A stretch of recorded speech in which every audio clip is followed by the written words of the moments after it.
अब हम ग्लूकोज का समतल ध्रुवित प्रकाश के प्रति व्यवहार और इसका नामकरण देखेंगे। ग्लूकोज का सही नाम होता है कैपिटल डी ब्रैकेट में प्लस डैश ग्लूकोज। अब इसको ये नाम क्यों दिया गया है, इसको डिटेल में समझें कि डी का, कैपिटल डी का मतलब क्या है, ब्रैकेट में लिखे प्लस का मतलब क्या है। देखिए, ग्लूकोज के नाम से पहले लिखा डी इसके विन्यास को प्रदर्शित करता है। डी किसको प्रदर्शित करता है, इसके विन्यास को प्रदर्शित करता है। कैसे प्रदर्शित करता है वो अब अपन देखते हैं।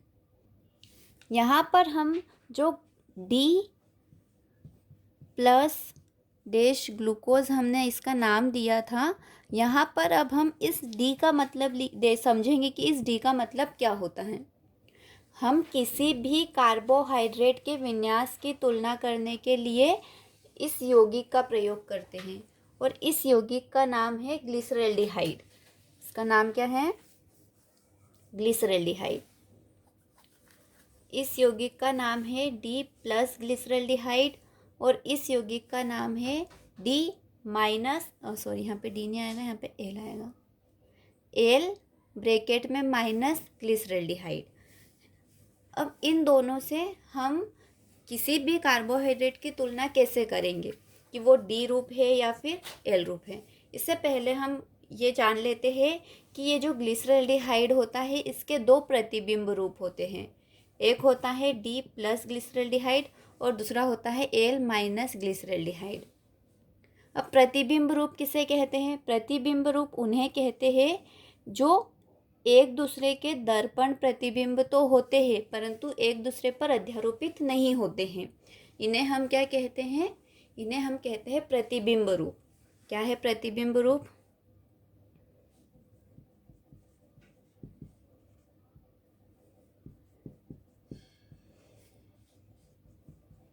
जो दर्पण प्रतिबिंब तो होते हैं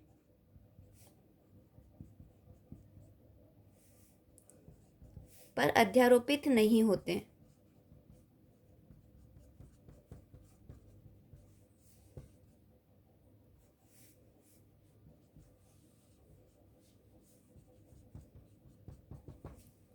तो यहाँ पर ये इसका दर्पण प्रतिबिंब तो है परंतु जब इसको उठा के हम इसके ऊपर रखते हैं तो ये इसके ऊपर अध्यारोपित नहीं होता है।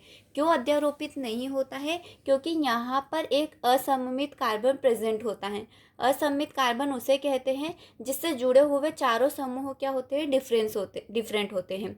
तो यहाँ पे ये जो कार्बन है, यहाँ पर ऊपर इससे एल्डिहाइड जुड़ा हुआ है, इससे OH समूह जुड़ा हुआ है, नीचे CH2OH जुड़ा हुआ है और इस साइड हाइड्रोजन जुड़ा हुआ है। तो चारों समूह अलग अलग होने के कारण ये सममित है, असममित कार्बन है और ये वाला जो है ये भी असममित कार्बन है। असममित कार्बन को हम किरल कार्बन भी कहते हैं और ये प्रकाशीय समव्यवता प्रदर्शित करते हैं। प्रकाशीय समव्यवता में कौन सी समव्यवता प्रदर्शित करते हैं, प्रतिबिंब रूप। और प्रतिबिंब रूप का मतलब क्या होता है, जो दर्पण प्रतिबिंब तो होते हैं एक दूसरे के परंतु जब इनको उठाकर एक दूसरे पर रखें तो ये एक दूसरे पर अध्यारोपित नहीं होते हैं। इसीलिए इसको बोला गया है डी प्लस ग्लिसरैल्डिहाइड और इसको बोला है एल माइनस ग्लिसरैल्डिहाइड। अब यहाँ पर हमें एक बात ध्यान देना है कि इसको डी प्लस क्यों बोला है, क्योंकि यहाँ पर OH समूह दाईं तरफ है और हाइड्रोजन बाईं तरफ है। इसमें देखेंगे हम इसको एल माइनस क्यों दिया है, क्योंकि यहाँ पर हाइड्रोजन दाईं तरफ है और OH बाईं तरफ है।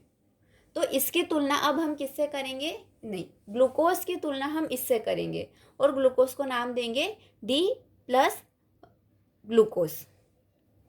अब हम देखते हैं ग्लूकोज की स्ट्रक्चर कैसी होती है। CHO